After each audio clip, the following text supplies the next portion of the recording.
Y resulta que yo era un médico tranquilo y feliz hace 20 años. Y una mañana amanecí convertido en un político. Pero entonces no es tan cierto que usted fue uribista. No. Vea, yo tengo respeto por el presidente Uribe, que además es el padrino de mi hijo menor. Había que escoger entre el señor Rodolfo y el señor Petro. Usted no era parte de los tres mosqueteros, pero en ese momento su bandera era el fallido proceso del Caguán. El proceso de paz total no era un proceso de paz, lo dije siendo presidente del Congreso, porque usted no hace un proceso de paz con los tipos que están presos en Itagüí. Yo creo que a este país le falta conversar y conversar abiertamente de las diferencias. Es que Gustavo Petro también se levantó en armas contra el Estado y hoy es presidente por la vía democrática. ¿Usted cree que el gobierno de Petro ha sido bueno? Todos los gobiernos tienen cosas buenas, regulares y malas. Pero me parece uno de los legados que deja el gobierno Petro es haber destruido nuestro sistema de salud. El sistema electoral colombiano es un sistema corrupto de origen. Yo escribí un libro sobre eso, que se llama El culo de Antanas. Es decir, la gente antioqueña, si algo le enseña al resto de Colombia, es a camellar, a madrugar, a trabajar. Yo creo que si usted le quiere mandar un mensaje a Antioquia o a Medellín, yo creo que usted está mandando un muy mal mensaje. Bueno, bienvenidos a otro episodio de la tertulia política con Felipe Vélez. Hoy estamos aquí con Roy Barreras, uno de los políticos más influyentes y también polémicos de los últimos años en Colombia. Usted ha sido congresista, embajador, ha sido uribista, santista, ahora petrista, ¿cierto? Nosotros en esta tertulia política hemos tenido, digamos, diversos invitados de todos los espectros y queremos entrevistar a los participantes de la gran consulta interpartidista, ¿cierto? De lo que se llama la gran consulta por Colombia. Tenemos hoy a un representante de esta consulta del Frente Amplio. Digamos, es una consulta de la izquierda, que es la que gobierna hoy nuestro país. Y nos parece muy, muy importante entender muchas cosas. Le agradezco mucho por proponernos esta conversación. Es importante para la gente que ahora quiere decidir por quién votar, que resuelvan muchas preguntas, muchos cuestionamientos y que se vayan dando las claridades dentro del debate democrático. Entonces le agradezco mucho por esta conversación y bienvenido a este podcast, doctor Roy. Muchas gracias, Felipe. Saludo a todos sus televidentes, internautas. Feliz año para todos, con la certeza. Oyentes, televidentes, internautas, una certeza inicial. Este año 2026 va a ser un buen año para Colombia. Vamos a despejar incertidumbre, vamos a garantizar un gobierno estable, de centro, tranquilo, que le dé garantías a todos, que una Colombia donde toda Colombia gane, cerrando la polarización, cerrando las heridas del odio, sin miedos, resolviendo las crisis internacionales, recuperando la seguridad, avanzando en el compromiso social, haciendo lo que dije hace meses. El próximo presidente de Colombia, en eso, Felipe, no se equivoquen, va a ser un presidente de centro-izquierda y se va a decidir el 8 de marzo en la consulta de centro-izquierda, que es la consulta del Pacto Amplio. Allí los colombianos, los antioqueños, encontrarán en una sola hojita, que es un tarjetón, que es bueno contarle eso a los oyentes y televidentes, les van a entregar un tarjetón de las consultas, donde está la consulta del Pacto Amplio, estará también la otra consulta de la derecha, y en la consulta del Pacto Amplio, que es de centro-izquierda, van a encontrar la opción de Roy y la opción del senador Iván Cepeda, que es el candidato legítimo de la izquierda. Y será Colombia y Antioquia quien decida quién va a ser presidente, porque el que gane esa consulta va a segunda vuelta. Sobre eso yo creo que usted no tiene dudas. Y si yo llego a segunda vuelta, soy capaz de unir este país y gobernar para todos y para todas, sin miedos y sin odios.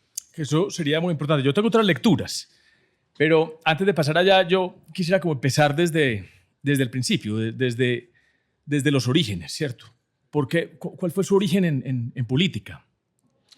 Pues le quiero decir, mi abuelo era un campesino liberal, se llamaba Tito Montealegre, lo asesinaron por reclamar un pedazo de tierra. Mi madre, que era una desplazada, igual que 10 millones de colombianos, tenía tercero primaria, madre soltera, yo a ella le debo todo. Desde muy chiquito me contaba las historias de mi abuelo liberal y era el héroe de la infancia. Pero venga, qué pena. pena. Y entonces terminé siendo liberal desde chiquito. Si usted me pregunta, ¿desde dónde tuve esa inquietud? Desde la infancia, porque el héroe de mi infancia era mi abuelo. ¿Cuándo empecé a hacer política? Si usted se refiere a eso. Yo trabajé 20 años en hospitales públicos como médico, ese ha sido mi oficio. Antes fui taxista, panadero, el rebusque, como tanta gente, porque yo nací en un barrio popular. Y hace 17 años empecé a hacer política. De esos 17 años que duré en el Congreso, 15 años milité en un solo partido, el partido de la U, el partido de la Unidad, desde donde intentamos hacer la ley de víctimas, el marco para la paz, creamos la JEP, la Unidad de Búsqueda de Personas Desaparecidas, firmé el acuerdo de paz a nombre del Estado colombiano para desarmar la guerrilla más grande de América Latina, que fueron las FARC. Hace 10 años, Felipe, 2016, Colombia y Antioquia vivió la esperanza de la paz, se echó a perder. Hoy los ejércitos mafiosos controlan territorios que hay que recuperar en materia de seguridad, pero eso es el tiempo que llevo en política. ¿Por qué empecé? Porque me llamó un señor, yo estaba en mi consultorio médico, que se llamaba Juan Manuel Santos. Me dijo, yo quiero que empiece y se meta en política. Me conocía como médico y por otras razones que tenían que ver con el intento de salvar la vida de los diputados que asesinaron las FARC cruelmente en el Valle, si usted se acuerda. Uno de ellos era paciente mío, amiga mío, en fin, no se pudo salvar esas vidas. Y entonces me metí de cabeza y de pronto me encontré que la vida me cambió. Terminé pues cerrando mi clínica y dedicándome tiempo completo a salvar vidas de otra manera. ¿Pero por qué Juan Manuel Santos? Porque cuando secuestraron a estos diputados, la familia desesperada buscaba quién podía ayudar. Y una de las personas que pensábamos que podía ayudar a intentar salvar esas vidas, hacer un acuerdo, un diálogo, era Juan Manuel Santos. Finalmente las FARC masacraron a los diputados de manera muy cruel. Esas vidas no se salvaron, pero quedó ahí el contacto y él me llamó un día por teléfono. Yo estaba en mi clínica y me dijo, médico, métase al Congreso, que necesito que me ayude a sacar adelante la ley de víctimas y el marco para la paz. A mí eso me pareció emocionante y empecé en el 2006. Yo entré muy tarde, a los 43 años. Yo creo que esa es la edad que debe tener usted, Felipe. Tengo un poquito más, pero vea, le iba a hacer una especie de interpelación porque estaba hablando con alguien yo de su equipo ahorita que tiene el mismo apellido mío, a ver si de pronto teníamos algún parentesco. Y usted decía que su abuelo era Montealegre, y yo tenía esa misma curiosidad. ¿No tendrá algo que ver con Eduardo Montealegre? Porque Montealegre sí son poquitos, ¿o no? No sé. Era un campesino del Tolima. Yo creo que Montealegre es un apellido tolimense. Y ahora que me cuenta, le voy a contar una cosa. Estuve a punto de cambiarme el apellido. Hace poco. Porque yo quería hacer un homenaje. O sea, usted Roy Barreras Montealegre. Claro, pero mi madre es la heroína de mi historia. Ella me sacó adelante con una máquina de coser. Yo a ella le debo todo. Me acompañó hasta los 86 años. La mayoría de los hogares colombianos y de sus televidentes son madres cabeza de hogar. La mitad de ellas madres solteras como la mía. Y a mí me parecía justo darle el honor. Yo hice una ley para que las mamás pudieran cambiarle, si quieren, o los hijos, cambiar el orden de los apellidos para hacerle un homenaje a la mamá en casos como el mío. Pero finalmente el trámite jurídico era un enredo porque había que cambiar el apellido, el de los hijos y tal. Y yo me hice amigo de mi padre cuando lo conocí, ya adolescente. Cuando me hice médico, pues me dio trabajo, trabajé con él y tuve una buena relación con él. Pero por supuesto yo nací siendo lo que se llamaba en esa época un hijo natural o bastardo. Y eso ha cambiado en la sociedad colombiana, por supuesto. Ahora ya no se ofende a los hijos de madre soltera, al contrario, yo hago un homenaje a las madres solteras como la mía. Bueno, tiene usted razón, y ahí hay unas políticas que son muy importantes y yo creo que son prioritarias para un próximo gobierno, ¿cierto? Sobre todo el tema de la política del cuidado y lo importante que son estas personas que se encargan de cuidar a nuestros hijos y que eso también es un trabajo de alguna manera. Las madres comunitarias, las maestras, por ejemplo. Yo le quería hacer una pregunta de algo que yo encontré, ¿cierto? Digamos, yo empecé a buscar, yo lo he escuchado mucho a usted y he escuchado reiteradamente esa historia de que usted ingresó recientemente en política, ¿cierto? Solamente desde pues, tan recientemente ya no tanto, van a ser casi 20 años. Desde 2006. Y por eso le hacía la pregunta de Juan Manuel Santos, porque también tenía yo en el imaginario que era Cambio Radical. Entonces, vea, le cuento, en mi generación... Pero espéreme, le termino, porque yo dígame, lo que encontré pregunte. En una hoja de vida suya de La Silla Vacía era que usted había empezado recién promulgada la Constitución del 91. Usted fue candidato en el 92 al Consejo de Cali. Después volvió a ser candidato al Consejo de Cali. Después fue candidato a la Cámara de Representantes. Como suplente en el 94. Como suplente se alcanzó a posesionar. Después volvió a ser candidato a la Cámara de Representantes. Que no lo logré. Después fue candidato a la gobernación del Valle del Cauca. Año 2000. Pero yo lo que veo es un Un intento. Un ejercicio ininterrumpido en política. No, un intento. Los colombianos intentamos salir adelante de abajo hacia arriba.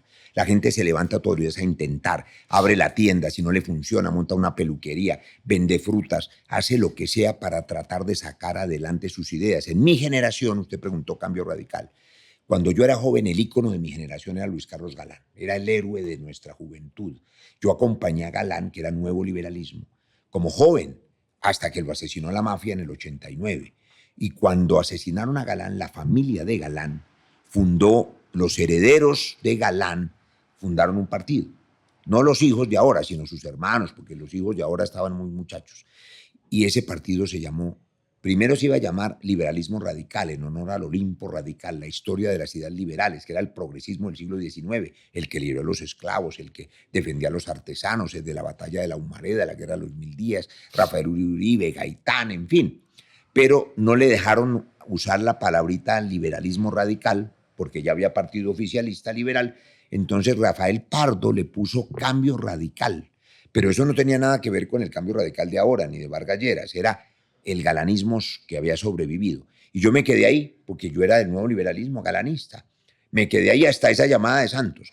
Desde esa militancia, intenté muchas veces, sin dejar mi oficio médico, yo me metían en las listas de relleno, lo que se llama un candidato de opinión, a ver si pegaba, y no pegaba porque no tenía ni estructura ni nada, pero me metía de candidato.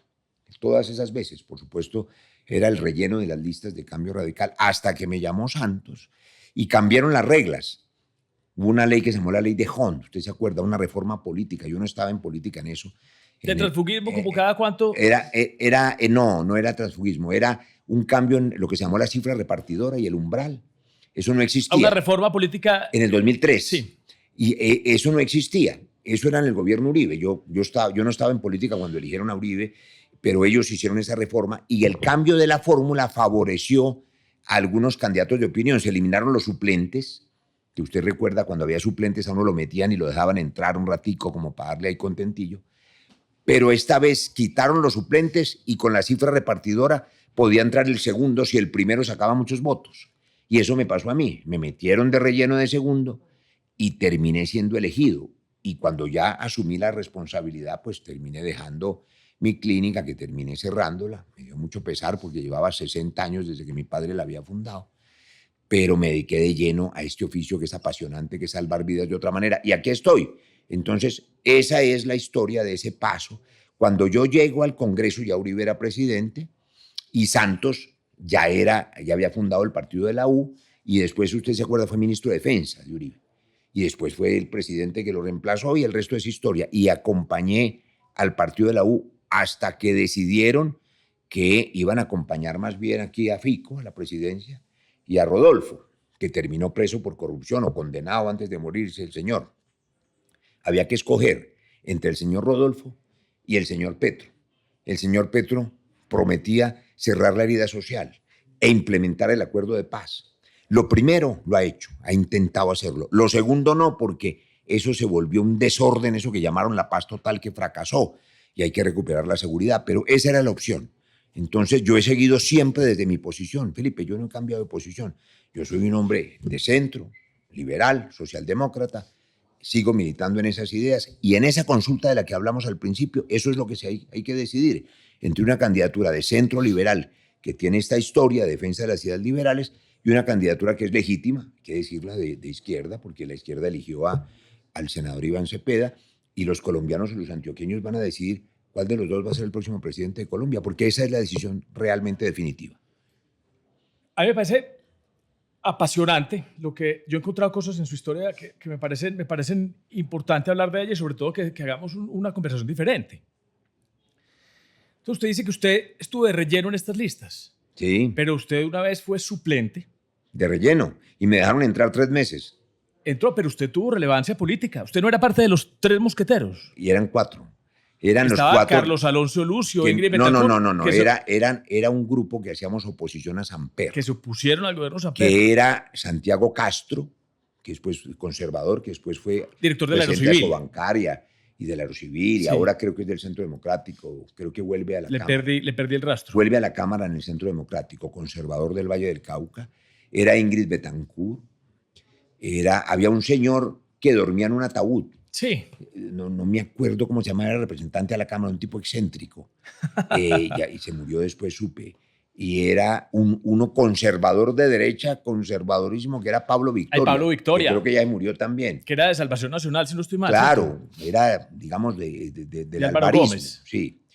Y nosotros, con esa maldición del narcotráfico y del proceso 8000, sufriendo la mafia del cartel de Cali del norte del Valle, por supuesto nosotros, y siendo herederos de Galán, que lo había asesinado la mafia, pues nosotros nos opusimos con todo a la mafia y al escándalo del proceso 8000. Le hicimos oposición a Samper, pues los 3 mesecitos que me dejaron entrar. Pero no fue tanto relleno, o sea, usted tuvo relevancia política y quiso repetir. Claro, y no lo logré porque ya no era relleno, sino que me metí a encabezar mi propia lista y entonces yo no tenía votos suficientes. Le repito, hasta que en el 2003 cambiaron la fórmula de la ecuación, ya no había suplentes, pero había cifra repartidora y logré entrar 2006. Pero es que aquí hay una parte importante. Usted quiso repetir, digamos, con la relevancia que le había dado a usted oponerse a ese gobierno de Samper. Y fui fórmula de Claudia Blum, que era mi senadora. A ese gobierno ilegítimo de Ernesto Samper. Pero en ese momento su bandera era el fallido proceso del Caguán. Usted se opuso. No, espérate, eso es unos años después. Acuérdate que el gobierno Por eso cuando quiso repetir usted... No, todavía no. Mira, era en 1998 yo quise repetir y fui fórmula de Claudia Blum de Barberi. Oponiéndose al proceso del Caguán, ¿no? No, todavía no estaba el Caguán. En esa elección del 98 ganó Pastrana. Y fue Pastrana el que echó a andar el fracasado proceso del Caguán. Acuérdate, años 2000, 99, 2001. Ante el fracaso del Caguán, donde Pastrana le entregó pues medio país a las FARC, apareció el fenómeno de Uribe, la seguridad democrática, que Colombia estaba desesperada con el mono Jojo y estos tipos. Entonces, en el 2002 gana Uribe por el fracaso del Caguán, o sea, 4 años después de este episodio. ¿Usted no estaba con Uribe? Yo no estaba en política. Yo entré 4 años después, usted 2006. Llegó con Cambio Radical. Pero 2006, 4 años después. Llegó con Cambio Radical, pero con una invitación de Juan Manuel Santos. Claro, y Juan Manuel Santos y el Partido de la U era partido de gobierno, tanto que él fue ministro de Defensa. Entonces, mi paso por el partido de gobierno, que era el Partido de la U, que era bancada de gobierno, era en el gobierno de Álvaro Uribe, pero él ya era presidente cuando yo llegué al Congreso. Pero entonces no es tan cierto que usted fue uribista. No. Vea, yo tengo... Porque ahí sí tengo un recuerdo más vivido yo. Yo tengo respeto por el presidente Uribe, que además es el padrino de mi hijo menor, por razones religiosas. Yo soy un hombre católico, esa es otra historia. Había un personaje, es que la gente no conoce las historias humanas, me gusta esta conversación, por eso me gusta, es distinta. Eso es lo que yo quería proponerle. Había un señor, tal vez usted se acuerda, en la casa de Nariño que se llamaba el Padrecito, que era como el jefe de prensa. Un hombre muy católico, que después fue embajador en el Vaticano, un hombre joven de Uribe, no me acuerdo el nombre. César, bueno, César, ahora nos acordamos. ¿Cierto que César? Creo que sí, un hombre muy católico. Y entonces un día en una de esas reuniones de bancada, yo tenía que irme porque me había nacido un bebé, mi hijo. Simón. Pues no lo cogió pues de improviso. No, pero había que hacer una ecografía, alguna cosa de esas. Él puso la conversación y entonces me dijo, ¿y usted ya bautizó a su hijo? Le dije, no, yo normalmente espero hasta que tengan uso de razón y decidan qué religión quieren. ¿Y cómo se le ocurre el limbo? Si se muere ese niño se va al infierno, pero él de verdad creía eso, porque es, digamos, es un asunto de fe muy respetable. Y estábamos en la bancada y le dice al presidente Uribe, mire, imagínense que aquí Roy no ha bautizado su niño, hay que bautizarlo urgentemente, bauticémoslo aquí en la capilla, tráigalo este domingo. Y el presidente Uribe, que pues es un hombre ejecutivo y práctico, dijo, tráigalo aquí con el capellán y aquí lo bautizamos. Y entonces terminamos bautizándolo allí, César Mauricio. Ah, sí, señor. Todavía no me acuerdo el apellido, pero Velázquez. Ya hicimos el... Y entonces el presidente Uribe terminó siendo mi compadre y padrino de Simón. Pero yo cuando llegué al Congreso, él ya era presidente. Pero de eso sí tengo yo Yo recuerdo, no voté por Uribe en 2002. Pero de eso sí tengo yo un recuerdo más vívido, y es que usted tuvo un paso por la Cámara, rápidamente saltó al Senado. Sí, inmediatamente al año siguiente. Y su campaña era el de Uribe. Claro, no, mi campaña era, no porque el de Uribe era Uribito, acuérdese, era Andrés Felipe Arias. Cuando Santos ya fue candidato... Hacía parte del Ejecutivo y quería ser presidente de la República. En enero, acuérdese cómo fue la historia. O sea, el candidato de Uribe era Uribito y Santos era ministro de Defensa. Estaba como en la suplencia, en la banca. porque pues José Obdulio aquí entre nunca quiso a Santos ni lo quiere todavía. Entonces, cuando Uribito... Venga, yo le quiero decir una cosa. Cuando Uribito pierde la consulta con Pero, Noemí... doctor Roy, le quiero decir una cosa, y es Dígame. que le manda muchos saludos al doctor José Obdulio. Saludos. Que me lo encontré aquí justo antes de que comenzáramos esta conversación y me dijo que le mandaba muchos saludos. Hombre inteligente, le dio un síncope, dele mi saludo como médico. Tengo una anécdota con él. Él le dio un síncope cardíaco y yo tuve la ocasión de reanimarlo en plena comisión primera, ¿se acuerda? Pero en su última... Ahorita, cuando fue senador, No puede le dio ser. una pataleta, terminó en cirugía de corazón y le fue muy bien, afortunadamente. Pero entonces el punto interesante es este. Cuando Uribito perdió con Noemí Sanín, la consulta interna de ellos allá, entonces Santos salta en enero, por esta época. Por eso es que a mí me da risa lo de las encuestas, porque Santos ni siquiera existía como candidato y después fue presidente. Entonces salta como candidato y era el candidato que recogía las banderas de Uribe. Entonces yo empecé a hacer campaña muy duro para que él era mi amigo Santos, que era el de Uribe. Y decía, usted quiere defender estas banderas y elegimos a Santos. Pero yo nunca hice campaña por Uribito, sino porque Santos era el candidato que ganó. Lo demás es historia. Lamento que se hayan distanciado, porque finalmente hubo ahí, digamos, una puja política que no va a tener solución, porque pues el presidente Uribe no quiere para nada al presidente Santos, pero eso es un asunto de ellos. Yo por mí los expresidentes debían jubilarse, quedarse tranquilos y dejarle la responsabilidad. Pero vea qué tan importante presidente. es devolverse en detalle a la historia. Hemos encontrado una cantidad de conversaciones que casi que son cíclicas y se repiten, pero yo quería era encontrar y revivirle a usted un recuerdo de algún rompimiento de pronto también suyo con el presidente Uribe. Sí, eso fue exactamente en mayo del año 2011, ideológico quiero decir, porque cuando yo presenté la ponencia de la ley de víctimas, esa ponencia, primer año del gobierno Santos, reconoció el conflicto armado. El expresidente Uribe había dicho durante años que no existía el conflicto armado y por tanto no existían las víctimas del conflicto armado. José Obdulio, por ejemplo, decía que era migrantes internos, algo así como turistas que andaban por el país, pero eran 10 millones de desplazados. Yo los reconocí en mi ponencia. El presidente Uribe pues no le gustó porque era un poco romper con el dogma de la inexistencia del conflicto. Y también hubo unas distancias políticas que ya no eran asunto mío entre los dos presidentes, digamos. Uribe pero usted sigue siendo cercano a Santos. Yo sigo siendo cercano. El candidato del expresidente Santos es Sergio Fajardo. Pues él no lo va a decir, pero yo siento que es eso, que es Sergio Fajardo. ¿Y usted no le ha pedido su apoyo al presidente Santos? El presidente Santos está más allá del bien y del mal. Y ese sí es un expresidente como a usted le gustaría, que sí, pasó a buen retiro. Como Obama, que no. Ahora está muy metido y parece que tiene ganas de meterse en esta campaña. Por ahí lo he visto diciendo que quiere meterse en la campaña. Él ha querido, pues no sé, siempre ha querido la cosa del centro-centro, ¿no es cierto? Pero eso no cuajó hace 5 años con Fajardo, con Alejandro Gaviria, con De la Calle, con Cristo, los mismos de ahora, los verdes, Claudia López. Hay muchos egos allí. Ahora lo están intentando en esa consulta, que es una cosa paradójica, porque la única manera de ponerse de acuerdo todos esos del centro, digamos, que llaman tibios, es en la consulta que va a ganar Paloma. O sea, es una consulta que va a ganar el uribismo, sin duda.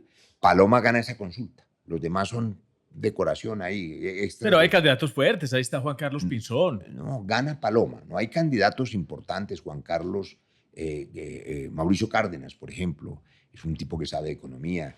Este señor Oviedo me parece un tipo simpático. Yo no lo conozco bien, pero creo que es un técnico. En fin, pero ninguno de esos votos cambia la historia. Es decir, votar, por ejemplo, por el señor Oviedo, eso no define nada porque él no va a ganar esa consulta. Lo que sí define... A mí me parece muy importante que va a ganar Paloma Valencia. Pero yo creo que la gente que siente que no quiere votar por Paloma y le gusta votar por Oviedo, yo creo que hay una gran representación de lo que significa Colombia. Pero Felipe, pero eso no cambia el destino. A ver, ¿qué es lo que se va a decidir? ¿Quiénes van a llegar a la segunda vuelta? Eso está clarísimo.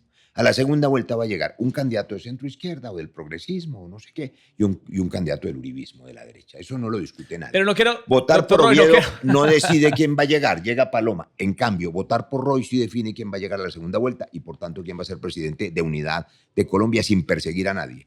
ni perseguir expresidentes, ni perseguir por política, ni odiar a nadie, ni sembrar miedo, ni sembrar odio, ni ofrecer balín, ni destripar a la oposición, todo eso tan horrible.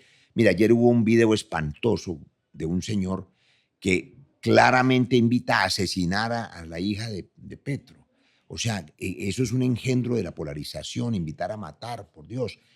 Sanemos esas heridas, saquemos el odio del corazón y dediquémonos a trabajar por Colombia como hacen todos. Usted madrugó y a trabajar, no a odiar a nadie, ni a mandar matar a nadie, a trabajar en este oficio, en comunicar opinión. Todos los colombianos queremos madrugar a trabajar y vivir en paz. Yo voy a ayudar a hacer eso desde el gobierno, a sanar las heridas del país y sanar la polarización. Yo aquí acabo de anotar algo que usted me dijo para que hablemos un poquito de mecánica electoral más adelante, porque quería proponerle algo. Yo creo que a este país le falta conversar y conversar abiertamente de las diferencias.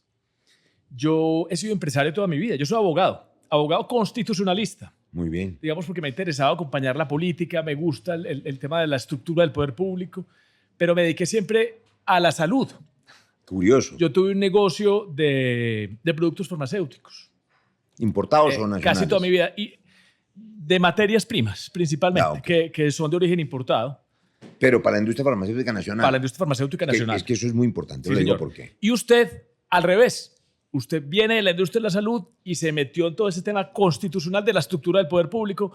Entonces, con ese cruce de, digamos, de saberes. De oficios. Le quiero proponer una conversación constitucional, legal, de memoria histórica, que tiene que ver con los procesos de paz. Y usted decía algo muy importante que me revive un debate que yo le he propuesto a Humberto de la Calle, y es el segundo podcast donde digo eso, es un debate público, yo no lo conozco, al señor Humberto de la Calle. Es un buen señor. Y tiene que ver con el tema del conflicto interno, porque después del proceso de paz con las FARC, es muy fácil atribuirle el hecho de que tengamos hoy más de 700 municipios con presencia armada, que la percepción de seguridad esté igualita como estábamos antes del 2002, atribuirlo es que no se implementó. Pero yo lo escuchaba a él hablando de conflicto interno y es esa batalla entre reconocer o no un conflicto interno, porque es que estamos hablando de poner un interlocutor a su mismo nivel. A él alguien le cuestionaba de la situación de seguridad que tenía el país en ese momento y él decía, sí, pero lo que ocurrió con el proceso de la paz es que dejamos de tener un conflicto interno. Entonces, toda esta batalla para reconocer a un contrincante que venía 50 años que siguen poniendo bombas, como, digamos, a la par del Estado. O sea, hay un conflicto interno donde usted está a la par mío y el proceso de paz sirvió para volver a donde estábamos antes, que no había conflicto interno. Entonces, él decía Humberto de la Calle que hoy no teníamos conflicto interno, que lo que teníamos era un proceso de soberanía.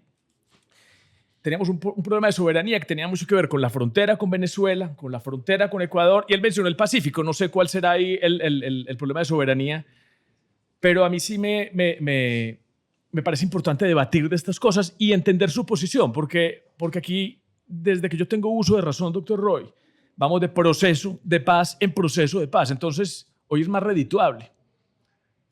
Venga, se lo pongo. Hoy es más redituable ser sí un delincuente, ponerle una traba y un problema al Estado, porque siempre va a haber un conflicto, siempre va a haber un proceso de paz que le va a dar fin a un conflicto. Claro, como por ejemplo con los paramilitares, y que me va a dar derechos con políticos. Mancuso, con el Alemán, con Castaño, con todos esos que son paramilitares que son gestores de paz del gobierno Petro. Convivir. Que son gestores de paz del gobierno Petro. Que empezaron, Felipe, con las convivir. A ver, ¿quién se inventó el paramilitarismo? Pero bueno. El cuento de las convivir sí me lo sé muy bien, yo doctor también, Roy. pero venga, pero no pasemos, si quiere, revisamos los dos temas, pero usted ha hecho cosas muy importantes.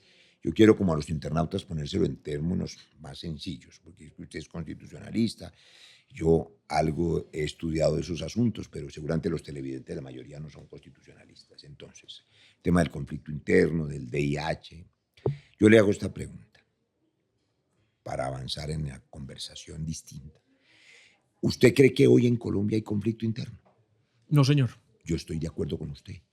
Lo que hay hoy son unos ejércitos mafiosos dedicados a traquetear y a matar. Es decir, pero también doctor Roy, lo que ocurrió fue que crecieron y proliferaron y se dedicaron a la mafia y al narcotráfico. Pero nada diferente, doctor. Y entonces sí, muy diferente, muy diferente. Entonces la gente cree que el fracasado modelo que empezó y que dieron en llamar paz total, en el que terminó, por ejemplo, aquí en una tarima en Medellín subidos unos bandidos que están en la cárcel, que habían hecho acuerdos desde el gobierno Uribe y que terminaron en Justicia y Paz, varios de ellos, acuerdos de paz con el gobierno del presidente Uribe, con Luis Carlos Restrepo, que era su comisionado de paz. Pues esos señores, en mi opinión, no son guerrilleros, ni son insurgentes, ni son sujetos de justicia transicional. Lo dije hace 15 años como autor del Marco para la Paz. El derecho internacional humanitario y la justicia transicional derivada de esas normas y la creación de la JEP es para cuando hay unas guerrillas que se supone durante 60 años intentaban gobernar. Hoy el señor, ¿cómo se llama? Mordisco, ni Marquetalio, ni Calarcá, ni Clan del Golfo, ni esos tipos, ninguno quiere gobernar. Lo que quieren es traquetear y extorsionar. Se necesita recuperar la fuerza legítima del Estado. Yo creo que en eso estamos de acuerdo todos los colombianos. Pero usted recordará, hace 10 años hoy, 2016, yo firmé ese acuerdo de paz a nombre del Estado colombiano. Y yo le confieso que fui feliz. Yo creí de verdad, viniendo como era médico, viendo a 13.000 de esos guerrilleros que tanto daño hicieron dejar las armas, pensé que habíamos parado una guerra de 60 años. Se abandonó el proceso de paz, claro que no se implementó. Por supuesto que el gobierno del Centro Democrático de mi compañero Iván Duque prometió y lo cumplió hacer trizas la paz. Y entonces en esa condición vino Matamba, vino el Ñeñe, vino una infiltración mafiosa. Y vino este gobierno y creyó que abriendo 20 mesas de paz con los delincuentes de Buenaventura, con los de Medellín, con los de Barranquilla, con los del ELN, con el Golfo, y haciendo cese de fuego para todo el mundo al tiempo a cambio de nada, sin la garantía de dejar las armas, pues eso iba a fracasar. Hay cosas que a mí me parecen que no puede ser que ocurran. Hace poco, pero siguen ocurriendo. Una caravana del señor ese Calarcá, yo acabo de estar en el Caquetá. Todo el Caquetá está extorsionado por él y por su compañera sentimental, que es una señora que se llama Erika. Esos no son guerrilleros. Viven de la extorsión al tendero, hasta los médicos. Un colega mío, médico, cirujano, allá en Florencia, me dijo, mire, yo vine hace 4 meses a ayudar aquí, pero me devuelvo para Bogotá. Pero no se vaya tan rápido, porque es que, ¿qué es lo que yo quiero? Hay una diferencia enorme entre negociar en las guerras civiles y en los conflictos internos. Por la intencionalidad política. Por la intencionalidad política. Pero ¿cuál es la intencionalidad política si es que esas FARC hoy son las mismas disidencias de las FARC? No son las mismas. ¿Cuál es la diferencia? Por supuesto que no. Usted se acuerda, cuando se firmó el acuerdo de paz, 13.000 dejaron las armas y 1.500, están las cifras oficiales del Estado. No quisieron un tal Gentil Duarte, que ya está muerto, y de ahí salió el tal Mordisco.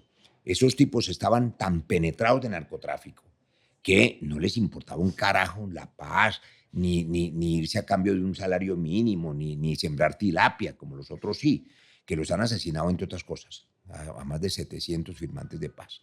O sea, eso hay que decirlo. Ayer asesinaron a un líder social en Argelia, Cauca. O sea, siguen matando gente. ¿Quiénes los matan hoy? Esos traquetos y esos narcos. Les importa un comino el modelo de gobierno. Son traquetos. Ahora, ¿qué hay que hacer con ellos? Y con los de Medellín, que me van a escuchar aquí porque sé que ven su podcast. Ayer me llamaron de parte de no sé qué abogado y yo no tengo nada que hablar con ellos hasta que yo no sea presidente. Tienen 2 caminos, señores. El sometimiento a la justicia penal ordinaria. Usted es constitucionalista. Justicia penal ordinaria. Hay que construir un mecanismo legal para que se sometan a la justicia, como hizo Uribe con Justicia y Paz. Allá voy, sí, no era suficiente ese marco. Es que Gustavo Petro también se levantó en armas contra el Estado y hoy es presidente por la vía democrática. Claro, por eso sí funcionan los procesos de paz. Por eso, el de funcionó. Pero no podemos tener un proceso. Justicia y Paz funcionó. Un proceso de paz iterativo que nunca termina. No, porque se nos quedan los delitos sin consecuencia y eso hace que sea más redituable ser criminal que ciudadano. Pero mire, el Centro Democrático eligió a un tipo del M-19 como senador y lo tuvo allí, Eber Bustamante. Sí, señor. Entonces ahí hay una contradicción. O sea, el señor Bustamante firma un acuerdo de paz, es del M-19 y es senador del Centro Democrático. Y Gustavo Petro es presidente. Y ese sí vale. Se reincorporó la pero el problema es, por ejemplo... Valen los dos. El problema, por ejemplo, es un tema como el proceso de paz total. Pero es que eso no es un proceso de paz. En eso yo estoy de acuerdo con usted. Cuénteme usted por qué está en el Frente Amplio, que representa a la izquierda, como lo dije yo en la introducción, ¿o estoy equivocado? No, está equivocado. O sea, usted no representa el gobierno actual. No, a ver, cambiemos. Es que una cosa es la izquierda. Yo quiero que la gente entienda muchos temas de la política que son complejos a través de lo que yo le pregunto. No son tan complejos. Por eso, pero quiero que usted me entienda que yo le pregunto es para que la gente entienda posiciones. Me parece bien. Sí, señor. ¿Usted ha comido bocadillo con queso? Claro. El bocadillo y el queso son distintos, pero son un matrimonio que funciona bien. Que eso se trata de esto. Es que si conversáramos más tendríamos menos problemas y avanzaríamos más. Exacto, que es lo que yo sé hacer. La construcción desde el disenso. Voy a gobernar así, conversando, dialogando, que es lo que yo sé hacer. El primer año del gobierno Petro, cuando yo posesioné a Petro como presidente del Congreso, digamos que yo era el bocadillo y él era el queso. Centro, izquierda, dije, el gobierno que inicia debe ser para todos los colombianos. Eso no funcionó por la polarización. Hubo una oposición feroz también. Le han tirado piedra, tampoco lo han dejado gobernar. La polarización no le sirve a nadie, sino siembra odio. Ese primer año hubo consenso. Yo le hice la coalición más grande que ha tenido cualquier presidente, más grande que la que le hice a Santos. Y las reformas pasaron. Pasó el Tratado de Escazú, pasó el campesino como sujeto de derechos, pasó la jurisdicción agraria, se empezó a implementar y se sigue implementando la reforma agraria. Cuando yo volví 2 años después, y esto no había sino odio, rabia, se rompió la comunicación con el Congreso, con los gobernadores, como pasa hoy, con los alcaldes. Esa desarticulación no deja resolver problemas. Voy a volver a articular a esas instituciones. Pero más allá de eso, a mí no me gusta dejar temas en el tintero. Cuando empezó el gobierno, yo dije lo mismo que estoy diciendo, Felipe, hoy aquí en esta tertulia política. Ese sistema que llamó, seguramente de buena fe, el señor Danilo Rueda, que era el primer comisionado de paz del gobierno Petro, el proceso de paz total no era un proceso de paz, lo dije siendo presidente del Congreso, porque usted no hace un proceso de paz con los tipos que están presos en Itagüí, ni con los chotas y los espartanos de Buenaventura, que son traquetos. Eso se llama sometimiento a la justicia. Pero me faltó un pedacito, porque sé que me están oyendo. Claro que ojalá se sometan a la justicia, dejen el crimen, recuperen sus propias vidas, vuelvan a sus familias, dejen de matar. Pero si no se someten a la justicia, por la ley, el Estado social de derecho al que usted le dedicó su vida estudiando como abogado y constitucionalista, esa es su razón de ser. Es como un cura, un sacerdote. Yo soy católico, se le dedica la vida a la fe católica. Cuando usted decide dedicarse al derecho, usted le dedica su vida... Acuérdate que me dediqué a otra cosa. No, pero usted dedicó... Estado social, está en lo mismo, Estado social de derecho. Usted está en esa silla defendiendo el Estado social de derecho y las instituciones. Usted no se ha dedicado a otra cosa. Encontró otra manera, otro método. Cuando usted cree en eso, tiene que tener la seguridad de que el que gobierna, que no es sino un administrador temporal del Estado de Derecho, hace respetar esa ley, esa Constitución, ese Estado social de derecho. Quiere decir que si los señores no se someten a la ley, que hay que hacer una ley para que se sometan, pues hay que someterlos por la fuerza legítima del Estado. Estamos de acuerdo. Estamos de acuerdo. Estamos de acuerdo que ese es el medio. Claro, ese es el medio. Un Estado fuerte. Un Estado fuerte. Un Estado fuerte que tiene tiene que tener mecanismos alternativos para poder pasar la página, pero nunca puede ser un proceso de impunidad psíquico. Total, claro, y a eso no se le puede dar continuidad. Entonces se le puede y se le debe dar continuidad a cerrar la herida social, a prioridad en la inclusión social, a los 3 millones de ancianos que reciben subsidio, a que la gente gane mejor, a que haya devolución de tierra a los campesinos. Pero a este otro asunto no se le puede dar continuidad. Y usted dijo una cosa, el Estado tiene que ser fuerte, siempre en la negociación, pero eso es normal, lo sabe cualquier televidente internauta. En cualquier negociación entre una empresa, si usted va a negociar y usted no está fuerte, mire, los TLCs, si los estados no negocian con fortaleza, sino arrodillados, terminan pasando lo que nos va a pasar a los lecheros antioqueños. Ahora empiezan a entrar lactosueros, leche y quiebran los lecheros colombianos. Usted dijo una cosa que no voy a dejarle pasar. Trabajó en la industria farmacéutica en insumos. Importados, supongo, si usted importa insumos es para que fabriquen aquí productos, moléculas. Sí, señor. Hay industria farmacéutica colombiana y muy buena. La industria farmacéutica internacional, mire la cifra, puede cobrar por un medicamento como el Dolutegravir, que es un medicamento antirretroviral contra el SIDA, digamos, hasta 1000 veces el costo. Eso es un abuso. Estoy completamente de acuerdo. Vamos inclusive por eso a producir medicamentos con la industria farmacéutica colombiana, que es privada, entonces usted tiene que apoyar el emprendimiento privado para poder bajar los precios de los medicamentos y de paso voy a mandar los medicamentos a la gente a la casa por Rappi. ¿Cómo así que usted puede pedir una hamburguesa y no le puede llegar el medicamento? No, estoy completamente de acuerdo con usted. Mire todo lo que vamos a hacer juntos. Pero hay temas en donde vamos a tener que dejar de tomar planteados los desacuerdos, porque si no, no vamos a poder avanzar, se nos va a volver muy extenso para que la gente alcance a entender integralmente lo que podemos conversar en este espacio de tiempo. Hágale. Entonces quiero pasar al tema Petro. ¿Usted cree que el gobierno de Petro ha sido bueno? Si usted me pregunta eso del gobierno de Uribe, de Santos, de Petro, de López Pumarejo, yo le tengo que decir, todos los gobiernos tienen cosas buenas, regulares y malas, y hay que hacer una evaluación objetiva. Bueno, del gobierno Petro, la inclusión social, su apuesta por hacer que este país sea más justo. Problemas del gobierno Petro, el fracaso de la paz total por el método, ya hablamos de eso. La crisis internacional, que yo voy a ayudar a resolver, porque Colombia necesita unas relaciones internacionales tranquilas. Estados Unidos es el principal socio comercial de Colombia, pero también está Europa, y está China, y está en la India. Colombia está en el centro de América Latina, Felipe. Hay una oportunidad enorme para que Colombia pueda, en este mundo que ahora es y debe ser multipolar, para no volver a la época pues, de un solo matón universal, porque eso no le sirve a nadie, y menos a nosotros los latinos. Hay que tener también, usted habló de una palabra, soberanía, y hay que tener dignidad, no se puede uno arrodillar, pero hay que ser inteligente y estratégico. Usted no puede tampoco cazar peleas con el otro que tiene armas nucleares para que pase lo que pase en Venezuela. Entonces, Colombia no está condenada al caos de Venezuela en un extremo y a la extrema derecha del otro lado de gente que invita a dar balín y a destripar a la oposición, porque uno de esos candidatos, que también es abogado como usted, pues ese abandonó hace rato los principios del derecho, porque la solución a los problemas de Colombia no es a balazos destripando a la oposición, sino haciendo lo que usted hace aquí todos los días, conmigo y con otros, dialogando, conversando y encontrando soluciones. Eso es lo que o no encontrándolas, pero deja uno un punto. Encontrando soluciones. No, pero yo digo, hay desacuerdos que no tienen convergencia. No, tenemos que desacuerdos, pero hay una diferencia entre el constitucionalista, el profesor o el comunicador y quien va a ser presidente.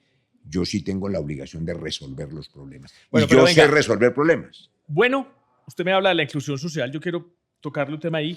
Malo, el tema de paz total, sobre el que ya hemos, digamos, conversado bastante. Irregular. Regular varias cosas. Por ejemplo, la reforma agraria avanza, se le ha devuelto a los campesinos, pero le falta mucho más. Regular la relación con la fuerza pública, ¿en qué sentido?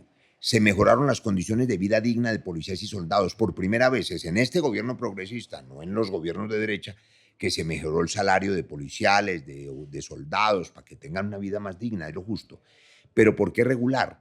Porque se ha paralizado la acción del Estado por el cese del fuego multilateral. Ahí tengo un gran desacuerdo. Entonces, si las Fuerzas Armadas no están activas al ataque, el bandido no tiene miedo.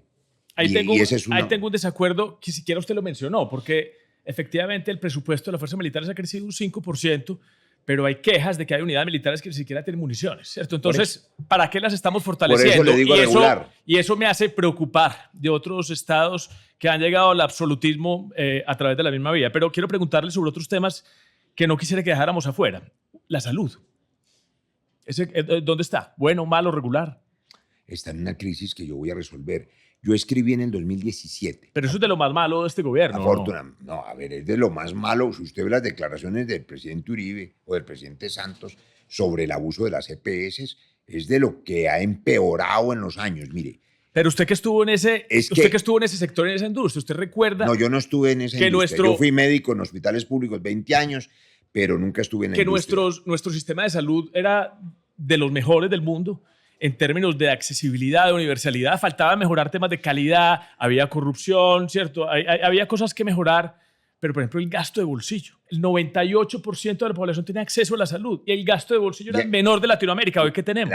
Hoy la gente no tiene medicamentos. Y en la época del Seguro Social solamente excedía el 30% que eran los trabajadores públicos. Vamos para atrás, entonces, vamos para la época del Seguro Social. Pero le voy a poner este ejemplo también en lenguaje sencillo para sus televidentes que nos escuchan. Usted tiene aquí este estudio montado que es muy bonito para hacer esto. Supongamos que usted decide desmontarlo porque lo va a remodelar, va a tumbar el techo porque tiene goteras, lo va a reparar y no sé qué, pero no tiene el de al lado listo para seguir trabajando, pues se queda en el limbo porque tumba la casa sin tener lista la otra, lo que no quiere decir que no había que reparar las goteras y las grietas.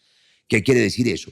el sistema de salud, que tenía cobertura casi universal, donde la gente sentía que tenía que llamar a alguien y alguien respondía, que era la EPS, pero tenía unas fallas enormes. 102 billones al año en manos de las EPS, muchas cumplían, muchas se robaban la plata. ¿Pero qué ha pasado después de las, sobre todo las que están en control del gobierno? Los déficits se han duplicado. Déjeme llegar allá.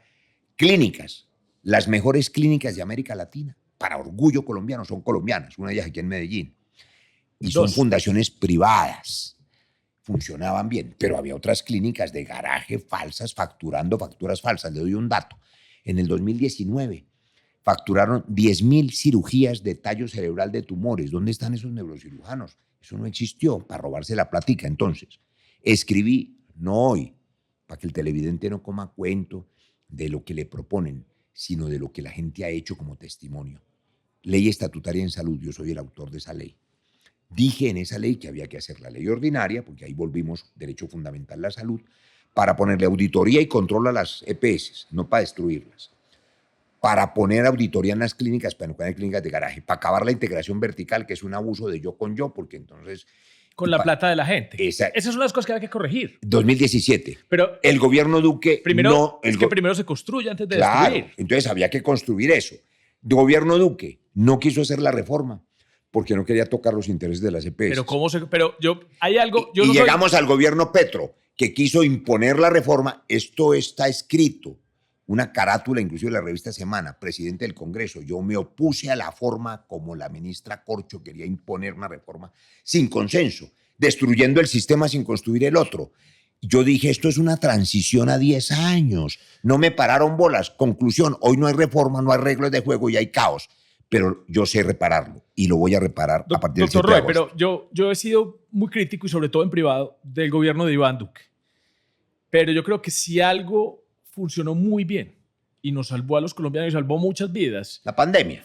En la pandemia, sí. el sector de la salud es que nos salvó la vida a muchos colombianos y venir a destruirla en cuestión de 3 años me parece de pronto no un acto de gobierno positivo, pero me parece uno de los legados que deja el gobierno Petro haber destruido nuestro sistema de salud. Por eso hay que restablecer unas reglas de juego. Hoy nadie sabe, ni las EPS que sobreviven, ni las clínicas que no les pagan, ni los medicamentos quién se los va a pagar, ni los pacientes saben quién responde, porque no hay reglas de juego.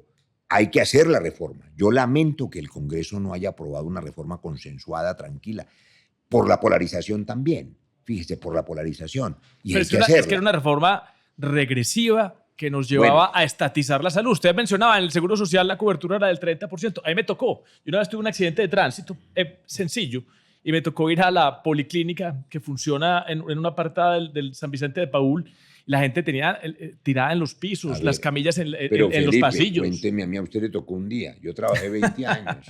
Yo trabajé recibiendo los heridos, los infartados, salvando vidas. Y cuando yo trabajaba en eso, antes de la Ley 100, los hospitales públicos se llamaban hospitales de caridad. Los atendían las Entonces, ¿cómo iba a aprobar el Congreso una reforma regresiva que nos llevaba hacia allá? Cualquier reforma hay que consensuarla para que sea articulada y recoja todos los sectores. Si conviene o no, doctor Roy. Eso es lo que hay que hacer. En todo, la transición energética, para que vea que vamos a estar de acuerdo en otra cosa. Pero no se me puede Usted no podía, es que se parece en el método equivocado. Pero veas que hay un tema muy importante y sobre todo a usted, yo sé que le interesa esta conversación porque estamos en Antioquia, estamos en Medellín y tiene que ver con el tema de regiones y descentralización. En esta región hemos sufrido especialmente, y lo digo yo creo que de alguna manera objetiva, hemos sufrido el desprecio político del presidente Petro, inclusive sustrayéndose de algunos compromisos en firme que tenía la nación con el desarrollo de nuestra región. Ahí también hay un legado no positivo de descentralización, que, mejor dicho, eso es un pendiente de la Constitución del 91. ¿Usted qué opina de ese tema? O sea, de autonomía de las regiones, de que la gente en las regiones, que es donde se conocen los problemas, pueda tener el suficiente dinero para resolverlo y que no todo sea unir al gobierno central a solicitar un permiso, un aval técnico o el dinero para poder solucionar las cosas. Gracias por esa pregunta, Felipe. Mire, yo ni improviso ni cambio de opinión. Suelo escribir mis ideas.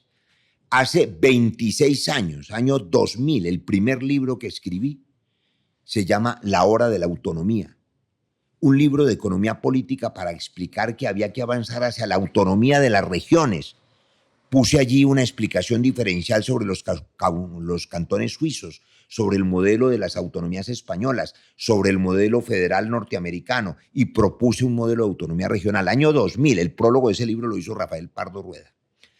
26 años después, apenas ahora, se está avanzando en una ley que tiene que reglamentarse, que es la ley de competencias, pero cuidado, ojo, sin populismos, porque si la ley de competencias no cuida los recursos centrales para atenderle al fortalecimiento de la fuerza pública, para poder recuperar el sistema de salud, que tiene un déficit de 27 billones, no son 32, pero esa es otra historia. Yo voy a construir un banco de la salud y vamos a garantizar que los recursos que se deben, que es cartera, puedan titularizarse y con inversión extranjera y fondos podamos a 10 años con garantía del Estado. Eso es forma de resolverlo. Lo vamos a resolver. Va a doler. Entonces, sí, pero hay que hacerlo. Cuando yo atendía a un paciente y tenía una fractura, una luxación del hombro, yo le decía eso, va a doler, pero se la arreglo. Y crack, le arreglaba la luxación del hombro. Entonces, vamos a reparar el sistema. Pero la descentralización hay que hacerla responsablemente. Es una transición también de una década, no es de la noche a la mañana porque se quiebra el Estado central. Ojo, como la transición energética, que yo quiero por lo menos mencionarla. Claro que el cambio climático es una realidad, por supuesto que es una amenaza para la humanidad, eso es cierto, pero la transición del petróleo a las energías limpias no se puede hacer de lunes a martes. Escribí de nuevo, yo no cambio de opinión, yo escribo mis ideas, quedan ahí. En el diario El Tiempo escribí una columna hace 4 años que se llamó Sin petróleo no hay paraíso. Y hablaba de fracking. Claro, porque si usted no saca el petróleo para financiar las energías limpias, se queda sin petróleo y sin energías limpias. Y minería. Estoy hablando solo de petróleo, que es, digamos, la mayor polémica. Hoy, por no explorar gas, estamos importando el gas, que es el mismo gas que calienta lo mismo, pero pagándolo al triple. Entonces, eso es un error. Hay que reactivar la industria energética. Minería. Colombia tiene reservas de cobre, que es mineral estratégico. Sin cobre no hay este micrófono, ni hay teléfonos celulares, ni hay paneles solares, que es una de las cosas buenas que ha hecho este gobierno. Ojo, estamos desconectando de la tarifa de energía en muchas partes, pero en el Caribe, a los tenderos, a las casas, para que no paguen energía eléctrica, sino paneles solares. Eso es bueno y hay que hacer más granjas solares. Pero sin cobre no se hace eso. Las reservas de cobre de Colombia son las mismas del Perú y las mismas que le quedan a Chile. Y estamos solo explorando el 2% y explotando el 0.1%, con la riqueza enterrada y la nevera vacía. Claro que hay que hacer minería responsable ambientalmente. Pero es que si no la hacen los ilegales. No, pero el cobre no la está haciendo nadie. Cobre, níquel, minerales estratégicos, el oro sobre los ilegales. El oro. El 80% del oro que se está explotando se está haciendo de manera ilegal. Hay que formalizar la minería. Hay que sincerar ese modelo.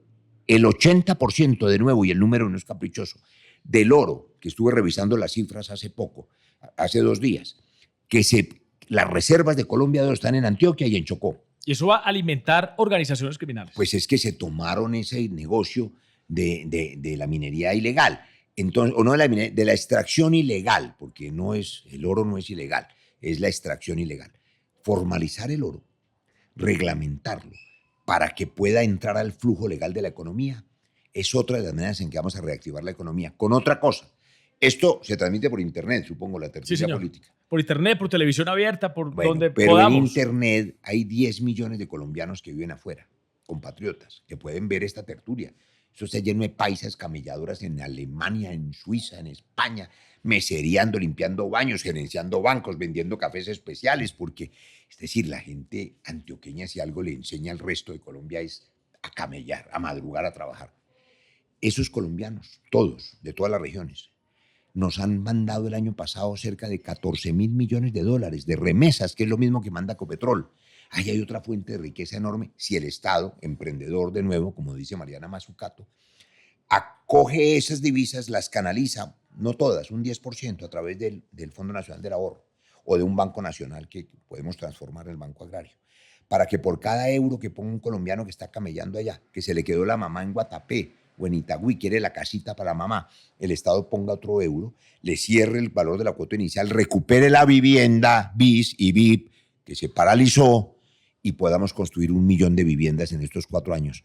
Cada vivienda genera 4,5 empleos y reactiva 17 sectores de la economía. Esa es otra manera. Y voy a pasar rápido por ahí, porque eso sí que está gravemente perjudicado, por ejemplo, ahorita con el alza del salario mínimo. O sea, el problema que va a haber en temas de vivienda es gigante. Yo creo que no alcanzamos a profundizar en ese tema porque usted se me pasó rápidamente, porque yo te quería terminar el tema de regiones con una pregunta, y es, ¿usted qué le diría hoy a Antioquia, que siente hoy una gran desconfianza frente al gobierno nacional? Que hay modelos de gobernar. Hay un modelo de gobierno en el mundo, no se lo inventaron en Colombia, en el que no se llama democracia directa. Y hay otro modelo que se llama democracia representativa. Usted lo entiende bien, pero para explicarle a los televidentes. Los que somos demoliberales o de una democracia liberal de centro creemos en la democracia representativa. ¿Qué es eso? Creemos en los parlamentos, en los congresos. Sin congreso no hay democracia. Creemos en los mandatarios locales elegidos popularmente. Representan al pueblo, los gobernadores, gobernadoras, las alcaldesas, los alcaldes. El modelo de democracia directa, que tiene otros orígenes ideológicos, Antonio Gramsci, Antonio Negri, socialismo italiano, cree en el constituyente directo, el poder constituyente.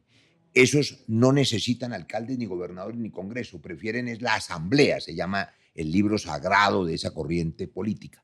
Entonces, con ese modelo se pasa por encima del gobernante y se va a las juntas de acción comunal, se va a las asociaciones campesinas. Yo no digo que ese modelo no sea legítimo, pero ha fracasado. Porque yo prefiero el de la democracia representativa. Yo prefiero concertar con alcaldes, con gobernadores, con el Congreso, que las leyes se discutan en foros especializados, con audiencias públicas. Entonces, mi visión progresista, porque el progresismo tampoco se inventó hace 5 años, ha sido siempre el liberalismo popular, ese de mi abuelo campesino. Fue ese liberalismo el que liberó a los esclavos, el que logró el voto para la mujer, el que defendió a los artesanos, a los campesinos, el de la reforma agraria de López Pumarejo, el de Gaitán, el de Uribe. Ese soy yo, por eso soy progresista. Pero desde el centro, desde la democracia representativa, Doctor Roy, voy a recuperar esa comunicación con los gobernadores y alcaldes a partir del 7 de agosto. Pero yo creo que también hay que mandarle un mensaje a la gente. Y yo creo que si usted le quiere mandar un mensaje a Antioquia o a Medellín, yo creo que usted está mandando un muy mal mensaje. ¿Cuál es el mal mensaje?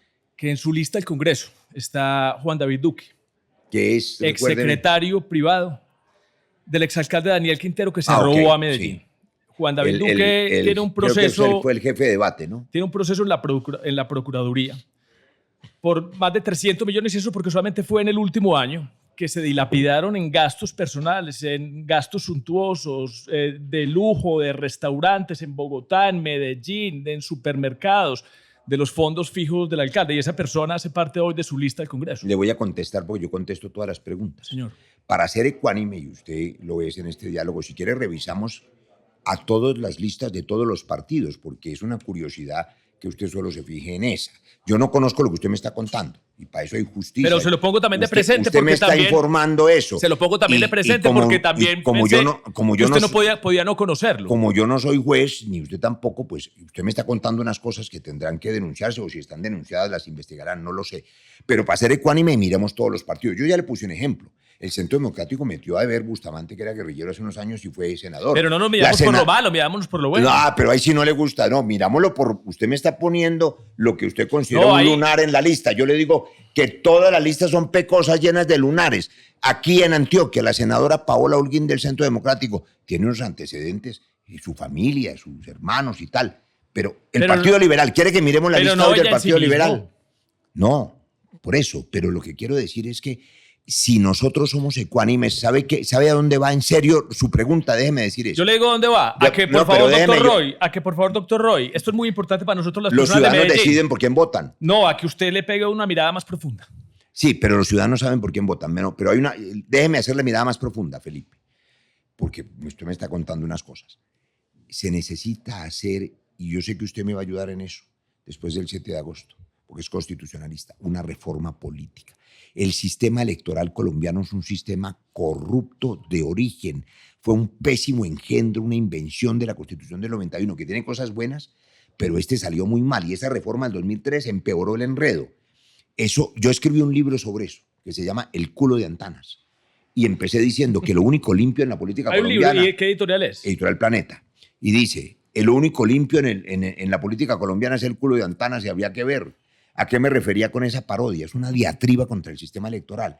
la combinación perversa entre lista abierta con circunscripción nacional de Senado, que hace que al interior de los partidos es una guerra fratricida, donde usted, si usted quiere ser senador, tiene que derrotar a sus compañeros de lista.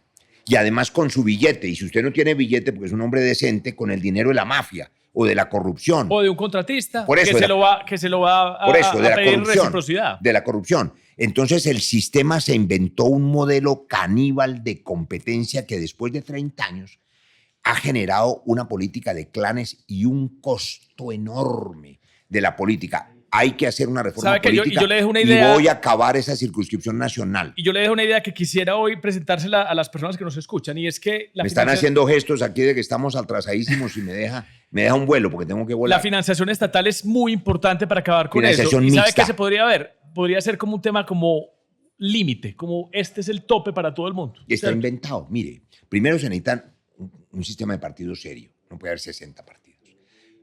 4 partidos, en Estados Unidos hay 2, 3, 4. Y hay una financiación igualitaria del Estado. Usted es el partido amarillo, verde, morado, azul. El Estado le dice, señor, usted tiene 30.000 millones para financiar. Los mismos que usted y que usted y que usted. La habilidad de su mensaje, de las redes que haga, de la propuesta que haga. Los ciudadanos eligen el mejor partido. Y entonces miran la lista cerrada. Porque usted le propone un equipo de fútbol, como el Atlético Nacional o el DIM. Y usted mira la lista, no me ha jugado. Y entonces usted dice, mire, como ciudadano, a mí este partido no me gusta, porque ahí hay un bandido, o hay un maltratador de mujeres, o no le gusta. A mí me gusta más este partido. Entonces usted vota por el logo. No hay esa competencia ni hay esa compra y venta de votos.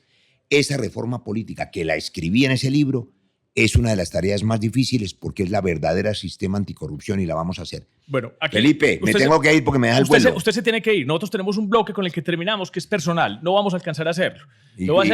¿Personal qué quiere decir? Pues una serie de preguntas personales que toman 5 o 7 minutos. No vamos a alcanzar, pero quiero terminar. Pero hágame 2 de esas que me dejan con la curiosidad. Pero no me puede dejar esta pregunta sin contestar. Yo estuve viendo una encuesta o un estudio que decía que en esa consulta del Frente Amplio el ganador iba a ser Iván Cepeda, por unos márgenes bastante amplios. No, pues tiene... Pero digamos, Iván Cepeda... Tiene 98% según la pseudoencuesta falsa que publicó Semana. Si Iván Cepeda gana, ¿usted le va a cargar las maletas a Iván Cepeda? Esa es la pregunta. El domingo 8 de marzo, el pueblo de Colombia y el pueblo de Antioquia va a tener en ese tarjetón la foto de Roy y la foto de Iván Cepeda. Y van a decidir quién es capaz de unir a Colombia. Yo voy a ganar esa consulta. Bueno, entonces le tengo 3 preguntas y usted escoge. Hágale. Una decisión de la que se haya arrepentido en política. Una decisión que lo haya desvelado, incluso cuando ya estaba tomada. O un libro que haya influido en su forma de ver el poder o la historia de Colombia. De esas 3, escójame una. Pero lo que pasa es que para que me pueda ir. Se las puedo responder.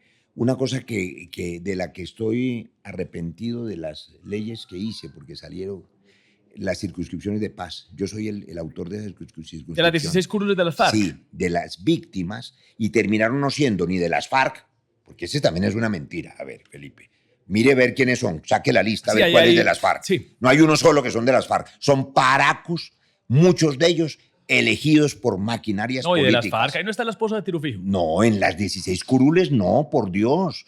En las 16 curules de las víctimas, ella está en la lista de comunes. Ok. No, sí, sí. Pero ¿por qué es que adicional a esas están las de las que FARC. No eran de las FARC, no, ninguno de las FARC, no. Vea, hemos tenido una conversación chévere, pero no engañemos a los televidentes. Pero Sandra no es de las 16 curules, Felipe. Las 16 curules no hay uno solo que sea de las FARC. No, es mentira. Con ese cuento nos derrotaron en el plebiscito. Mintieron. Las curules nunca fueron de las FARC. ¿Pero por qué me arrepiento? Porque las maquinarias clientelares políticas se las compraron y se las tomaron. ¿Sabe quién? Hay uno que sí es del otro lado, el hijo de Jorge 40. Ese sí está en esas curules. Ese no es de las FARC, ese era hijo de un paramilitar. Entonces, digamos la verdad, me arrepiento porque no se construyeron bien. Usted me pregunta, además, qué cosa me desvela. No sé si de las leyes que yo hice, pero le digo una, yo creé la Agencia de Seguridad Vial. Me desvela porque lo hice para salvar vidas de accidentes de tránsito. Resulta que hay 7.000 víctimas de accidentes de tránsito, más que los de la violencia, y son víctimas inocentes. Creé esa agencia convencido que iban a bajar y siguen subiendo las víctimas, sobre todo los motociclistas. Me desvela que eso no está haciendo. Y un libro, le va a sorprender, La Metamorfosis de Kafka. ¿Sabe por qué? Porque a mí me pasó lo mismo que a Gregor Samsa. El libro de Kafka empieza diciendo: una mañana después de un sueño intranquilo, Gregor Samsa amaneció convertido en un terrible insecto. Y resulta que yo era un médico tranquilo y feliz hace 20 años. Y una mañana amanecí convertido en un político. Y no he podido sacudirme de eso. Voy a sacudirme dentro de 4 años cuando cumpla con el deber de entregar un país seguro y tranquilo. Y después me dedico a la literatura si Dios me presta la vida, porque la vida es un regalo de Dios. Doctor Roy, muchas gracias por estar aquí y por extenderse un poquito Le quiero el decir, tiempo. Felipe, este ha sido el podcast y la conversación más distinta que he tenido de centenarios. Eso intento yo. Se conversa distinto. Ojalá crezcan mucho. Eso intento yo. Gracias. Muchas gracias. Te agradezco mucho. Chao. Feliz año.